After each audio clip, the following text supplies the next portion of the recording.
Welcome to the MLFF podcast with your host, Commissioner B. Jack. Welcome into episode 12, Thanksgiving edition. Round 2 of division games continues this week. We've also seen a flurry of trades take place, and speaking of that, the league got some DLC this week in the MLFF trade deadline expansion. We've officially voted to move our trade deadline back a week, and thankfully this isn't PlayStation exclusive. So it's the official last call for trades. Aside from the usual recap and preview, we'll also take a glance at the current playoff picture. No teams on bye this week, but the NFL byes are not over. And don't forget to set your lineups early this week, John. There are 3 games on Thanksgiving, and the first kicks off at 12:30. Let's get to it. Let's go! We'll do it live! Fuck it! Timmy defeats Jake by 1 point in the narrowest margin of victory this week, snapping Jake's 4-game winning streak. Timmy's lineup was 80% optimal to Jake's 98%. Apparently, Timmy gives 0 fucks if Jake stays in the league next year. Cordarrelle Patterson, Olave Garden, and George Kittle all bounced back from shitty outings last week to combine for 64 points. Patterson actually ripped off a nice 103-yard kickoff return. Rondale Moore caught a pass for a 6-yard loss on Arizona's first play and pulled his groin, finishing the night with negative points, and the Giants' defense got torched by the Lions. MBS did nothing, and Hawkinson essentially got shut down by Dallas along with the rest of the Vikings offense. Rodgers, Connor, and Diggs all had fine days, and Brandon Ayuk caught 2 passes, both for touchdowns. Timmy's 102 points was the fewest points scored in a win this week, but still would have beaten 2 other teams. Jake and Timmy remain in 3rd and last place, respectively. Spencer defeats Rhino by 5 points with a 96% optimal lineup to Rhino's 78%, the least optimal lineup in Week 11. Mahomes put up 329 yards and 3 touchdowns, which is basically his per-game average. The Ravens' defense demolished the Panthers, and Protestant Watson has 5 touchdowns over the last 2 games. Foster Moreau and Devin Duvernay both sucked, but John's cousin Eli put up 7 points on Monday night to eke out the win for Spencer. Russell Wilson is fucking trash. Miles Sanders got stuffed by a Colts D, and Mike Williams is glass. Jamal Williams is this year's James Conner, and the Washington Commies dismantled the Texans for 19 fantasy points as the number 1 defense on the week. Josh Palmer was the wide receiver 3 with 29 points, keeping Rhino's bench nice and toasty. Spencer remains atop the North Division and improves from 9th place to 7th, while Rhino falls 4 spots down to 10th. Dantos defeats Ben by 12 points with a 91% optimal lineup. Ben played his optimal lineup. Perfect. In his 2nd consecutive loss. Wilson, Thornton, and Conklin all took a fat shit, but Easter came early as Not Jesus was resurrected against the Bengals. All of Dan's running backs went off this week, combining for nearly 75 points, with Derrick Henry even throwing a touchdown of his own. The Bengals defense did nothing, and all that snow in Buffalo was clearly weighing down Josh Allen. Dantos continues to lead the East Division, and he and Ben remain in 2nd and 11th place, respectively. Gardo defeats Brian by 31 points with a 95% optimal lineup to my 89%. I regret giving Gardo that pep talk back in Week 4. The Steelers couldn't stop T. Higgins, and Zeke looks like a great backup to Tony Pollard.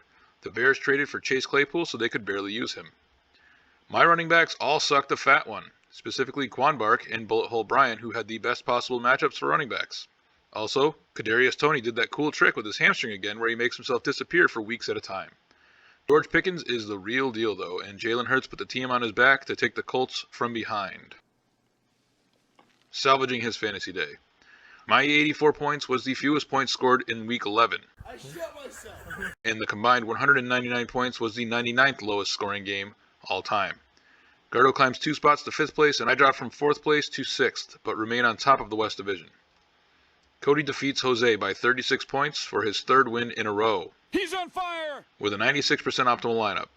Jose's lineup was optimal. Perfect. Devontae Adams and Travis Kelce were the wide receiver 1 and tight end 1, respectively, and they've seen an ungodly 78 targets combined over the past 3 games. Latavius Murray put Melvin Gordo out of a job. 131 yards and 2 touchdowns is probably Marcus Mariota's ceiling, and DJ Moore was DJ less. Cody was up by 90 at one point before Jimmy G had the game of his career and took Debo along for the ride. Joe Mixon suffered a back injury and put up 52 fewer points than his last start. Jose's 129 points was the most points scored in a loss this week and would have lost to only one other team. Cody's 165 was the most points scored this week, the 59th most all time. And the combined 294 points was the 46th highest scoring game all time. Despite the loss, Jose climbs one spot to 9th place while Cody remains in 8th. John defeats T-Bear by 50 points. Oh, that's a lot of damage. Good for blowout of the week and the 85th largest blowout all time. The loss snaps T-Bear's 5-game winning streak. Jizzy Johnny Booger Boner couldn't be bothered to check his own goddamn lineup again, but was still somehow rewarded with the second highest scoring output on the week. Amari Cooper and Tony Pollard had 2 touchdowns apiece and combined for nearly 70 fantasy points, and I don't really want to talk about John's team anymore. Dalvin Cook and Justin Jefferson got bottled up, and Justin Fields might be dead. Austin Eckler and D-Hop had modest performances, however. John climbs from 5th place to 4th, while T-Bear remains in 1st and leading the South Division.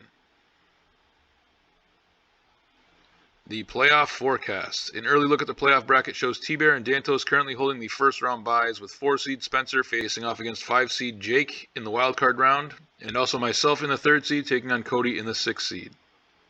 Almost everybody else is still in the hunt, with half the league sharing a 6-5 record, with Timmy being the only team mathematically eliminated to this point. Ben technically still has a chance at a wildcard spot, but has been eliminated from contention for a first-round bye and his division. 6-5 Gardo versus 6-5 Spencer in a North Divisional matchup. Gardo's a 37-point favorite in the widest projected margin this week. Spencer's 4-2 against Gardo and beat him by 4 points back in Week 4. Spencer still has to sub in... Oh wait, never mind, his projections just suck. 6-5 John versus 2-9 Timmy in a South Divisional matchup. Timmy's an impressive 5-2 against John, but is a 19-point underdog here. John lost to Timmy by 15 points back in Week 4. I speak for the entire league when I say we hope Timmy can rally around last week's win, and John, check your fucking lineup. 5-6 Rhino versus 3-8 Ben. Rhino is 0-1 against Ben, losing their only meeting by 18 points last season. Rhino gets the benefit of Ben being in rebuild mode. 7-4 Dantos versus 6-5 Jake in an East Divisional matchup. Dantos is 5-3 against Jake and a 12-point favorite against him this week. He beat Jake by 17 back in Week 4. 2nd place versus 3rd place with the East Division potentially on the line. This is the Game of the Week. Jake needs to win this year to help pay for his new truck.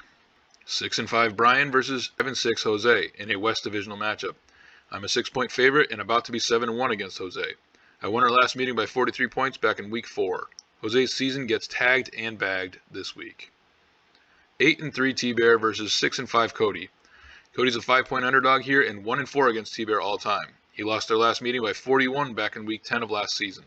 The highest combined point projection, this could be a slugfest, but I don't give a fuck so long as T-Bear turns my division rival into a goddamn pink sock puppet. The league payout standings. John continues to lead blowout of the year and tacks on another blowout to extend his total to 5.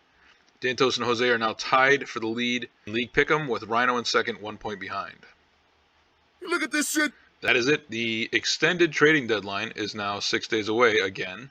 Last call for trades again. The playoffs start Week 15. That's 22 days away.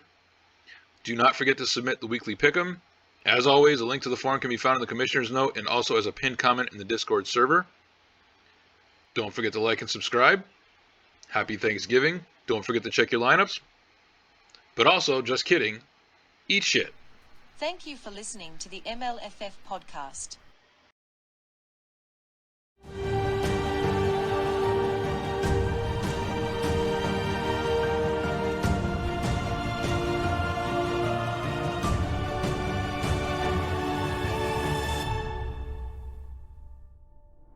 Do it live. I'll write it and we'll do it live. And thing sucks.